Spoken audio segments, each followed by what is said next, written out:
format. Now you can switch your format from H.264 or H.265 from the button. You have your bit rate and your mic, which I don't have plugged in, but you can plug a microphone into it, and it has the HDMI input, which I have it set to out of my video camera.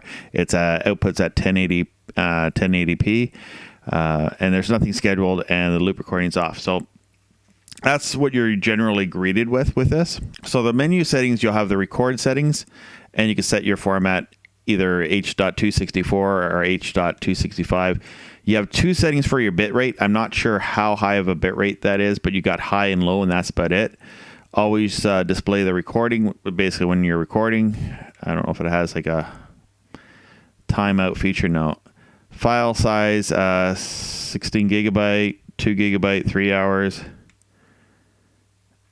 16 gigabyte, 2 gigabyte, 3 hours. That's an interesting file size. 4 gigabytes for 4 hours or 16 gigabytes for 3 hours.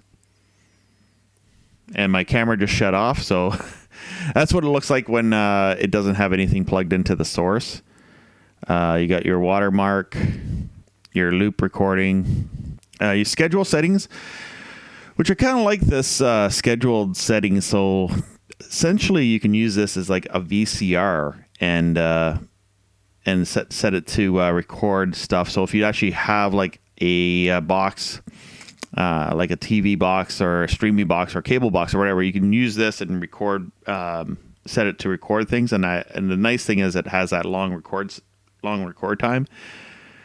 So it works great for that. Another setting is the system settings. And all it really has is like, you know, your language settings, the time, the playback, loop, signal file, full list, signal file is default. So that's kind of neat too. If you have a bunch of video files and you want to use this as a video player to loop a bunch of MP4 files, reset it and all that.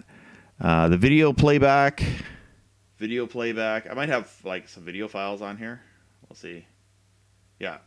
So I got like a video that I made years ago. Was an ad for Tech 2000, and it's able to play that. There it is, playing it and showing the timeline and all that for playing back a video file. So kind of neat. I see it switched the resolution there because the color bars popped up on my video capture device. Where's the record button? All right, the red button. Here's the remote, by the way.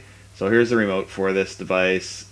It's has your playback feature. So I'm going to hit record. There we go. It says recording. I'm recording in H.264. Bit rate's low.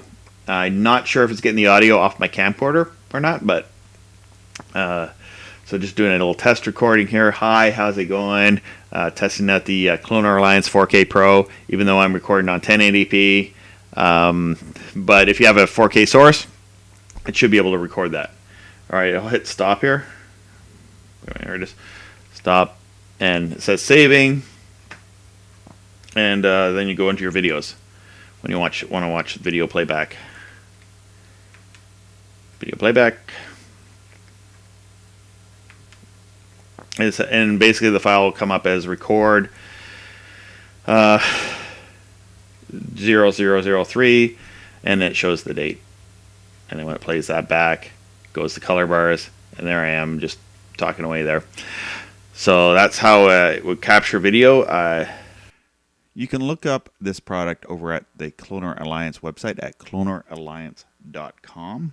And if you're looking around on their website, they have several different capturing options.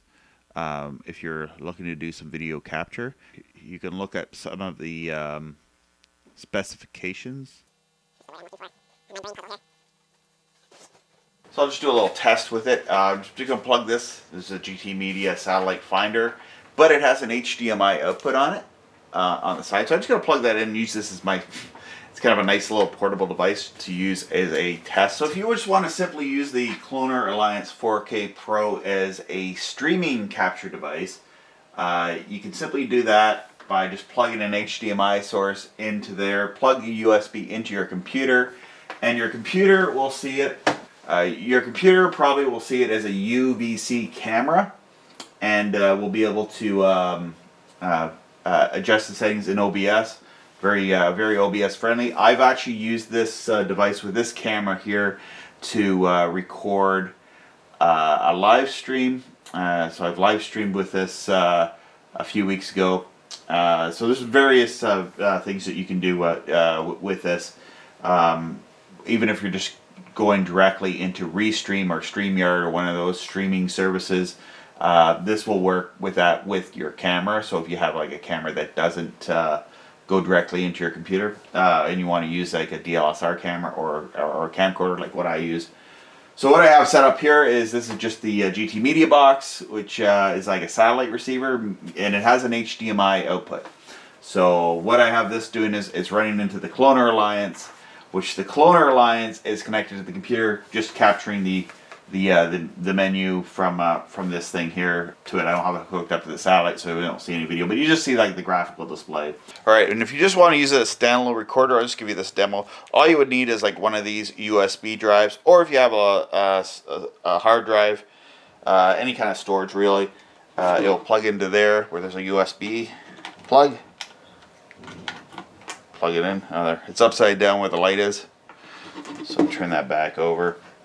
And then you can use this to record any stuff just for your recordings from an HDMI source as well.